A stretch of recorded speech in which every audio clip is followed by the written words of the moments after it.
Resuming part 2 of the airplane project. The original plane failed. You will have already seen footage of that if I edit this properly. I cut off the tail wing because it is still good, and I can use this on Mark 2. Mark 1 wing was way too thick, as you may remember. Much thinner. These are made by simply taking a piece of foam board, bending it over 3 other pieces of foam, and a wooden dowel. These dowels are the most generic wooden dowels that you can literally buy at anywhere, and that's about that. Same propeller as last time. We have a separate thing to drop stuff out of instead of having it built into the airplane. So this will be inserted into the airplane, which means it can be removed and replaced with something like, I don't know, lights, a grenade, you know, something else. I have just started working on the body today, again. This is the first drawing of it that I've cut out of foam board. This is the second and what we will actually be using. So the spar that runs through the wings is bracketed together by this 3D printed bracket thing. See, there's 2 holes in that, and the spars are aligned that when they slide into these 2 holes, it's just one wing, and the leading edge of both wings, this and this, are parallel, so it works. This is one side of the body, that's the other side of the body, and at the moment I am attaching these. This is extremely complicated. So you see that square right there? This square goes on top of this square. Rectangle, potato. Bum. And they're done. That's what the body's gonna be. Same motor mount as last time, just a wooden piece. It's gonna go over there. These are gonna be bent so that this can fit. Yeah. Oh, and the tail isn't going to be mounted. There we go. The tail isn't just going to be put like that. It's gonna be over there. It's gonna be attached. I get this. Yet another wooden dowel. Now,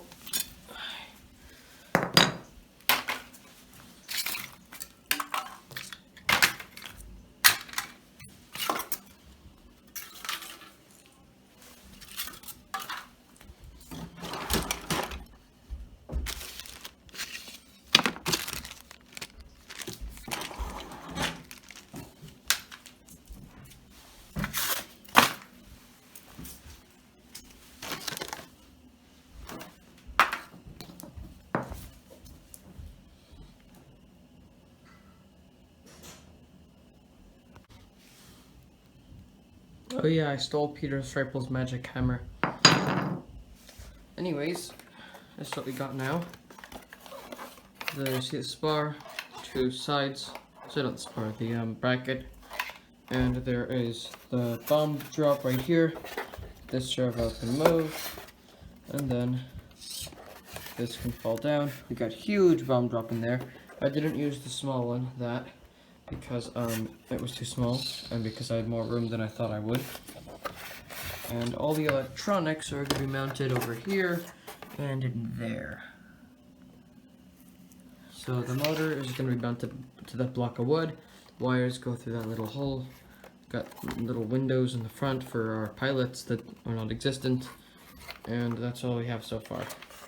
Also, these are bent by cutting the top layer of the foam. This foam, actually, if I show you, here we go.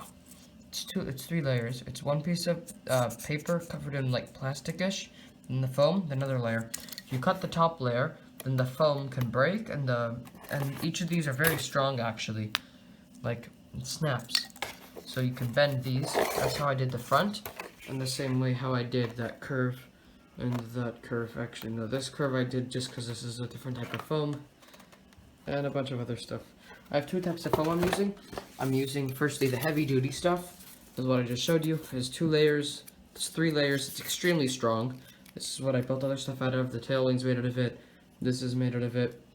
The second type of foam that is just, it's a different type. It's, instead of having like a plasticky paper, this is just plain paper, very thin paper on top of a piece of foam.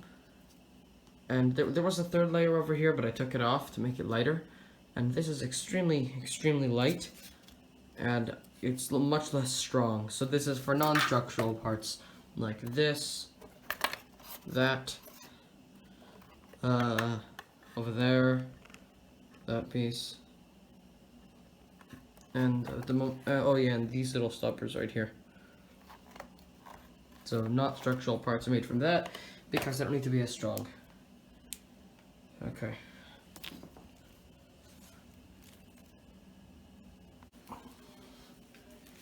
Okay. Put some electronics in. That's the spy running through the thing. You can see, same as before, we have our ESC down there, and we have our motor up here. I only have 3 screws in it because the wood that it's secured to, the hole for the 4th screw, is messed up. I'm just gonna put some hot glue there and hope that nothing happens. Worst case scenario, I have to get a new block of wood. Anyways, that is our receiver. I got these little lights as well. It's just 3 LEDs on a little wire, and it goes all the way back to the receiver. And then down there we got our servo. I tested everything. I calibrated the drop servo, so now it will drop correctly. And also, I didn't mention this before, but let's say there's something in here. So let's say the servo moves out of the way to drop it. Servo moves, this falls open, right? Whatever's in it falls out. Now we have this huge thing that's causing tons of drag. So I made the hinge like this. So as it goes through the air is going to push it like that, and it will shut. Now it is shut, and now I can just lock the servo back in. And actually, we could get a pretty good focus, thank you, idea of what it's going to look like. Here is my propeller, we are going to use. I don't have the mount for it, the mount is upstairs. If we just slide that on there, that's not permanent, obviously. Actually, you know what we could do? We can make it look a bit nicer. This is not a functional prop, I broke it a bit. It's a carbon fiber propeller. It's a bit better, it's stronger. Smashed into the ground.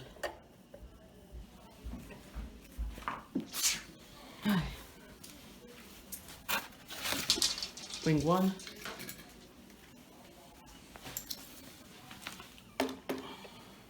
Slide that into there. This goes in like this. Get that on camera.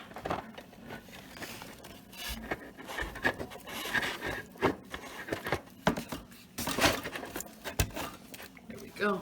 Wing 1. Now wing 2.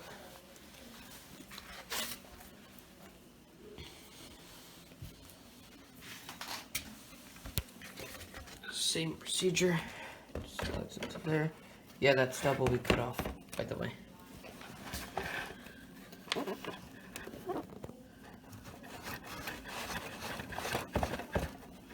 we go. This gap here that's here right now won't be there. I'm gonna fix that. Just not right now. Support that. So what it will look like. And now just pretend that this tail wing is attached somewhere over there. Let's take this.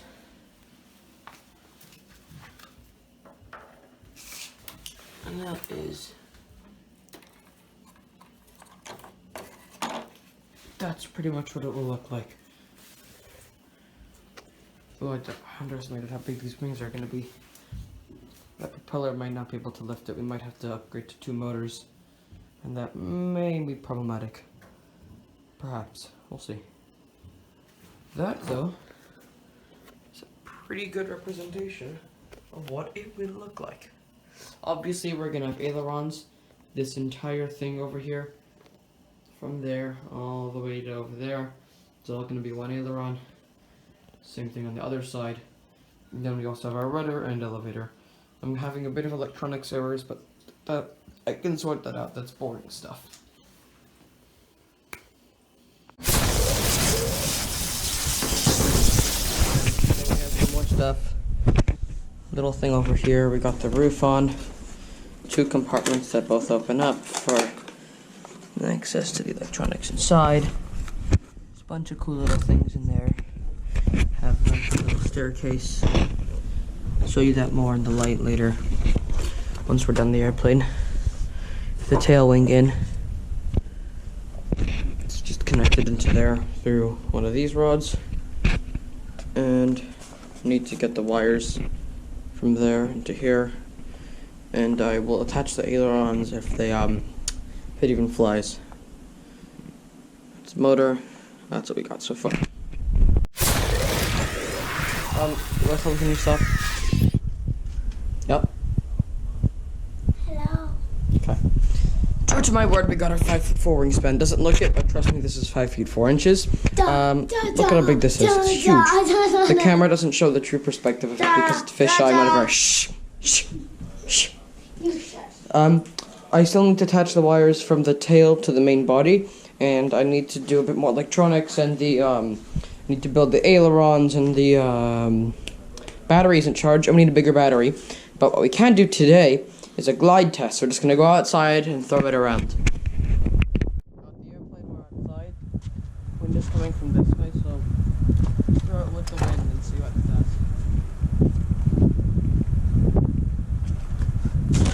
Okay, it glides.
I'm gonna tidy up some electronics and then we're going to do the first test flight. That will definitely be out by this upcoming Sunday. I don't know exactly when, but I need to tidy up a lot of the electronics. I need to get new batteries. I need to build the ailerons, a whole load of stuff. Anyways, glide test worked. It does glide, so there's that. So we probably fly. I did notice it was a tad tail heavy, but having the battery is 100% gonna fix that. So right now it's just literally sitting upside down on top of a cardboard box so nothing breaks it. And I will see you next time.